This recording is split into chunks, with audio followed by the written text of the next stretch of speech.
Lupus feels like a spiritual attack.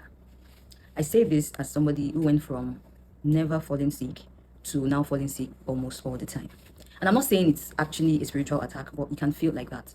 And so when I hear family members of people who are newly diagnosed with lupus saying that, oh, it's spiritual attack, we want to do something, we want to visit a pastor, an alpha, or go spiritual, I actually understand, because that was kind of what we were thinking when it happened to me as well.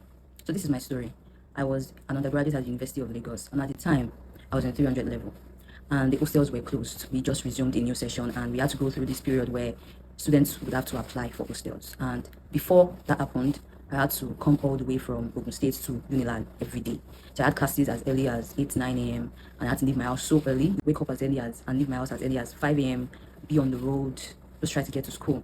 And I think it was that stress that triggered it. So I was falling sick back to back. And my mom was always treating me for malaria, treating me for this. Like every weekend, I would just sleep throughout the weekend. The stress was a lot for me. Even when the school hostels opened, I didn't get hostel. So I had to squat. And there was so much stress with that hostel as well, because so many things to deal with.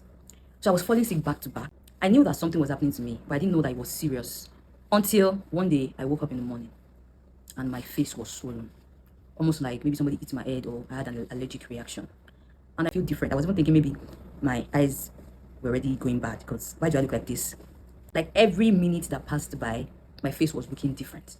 By the time I got to Songo, my mom saw me and she screamed because I was looking like somebody beat me up, or I don't know, it was crazy. So the first thing we did was to go to the general hospital in Ota. They looked at me, they said it was allergic reaction, and then they gave me something for that.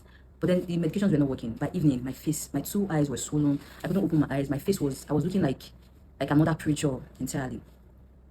So that was how it started. We were taking a lot of medications, and then that first time, the swelling reduced. I went back to school. Then it happened again.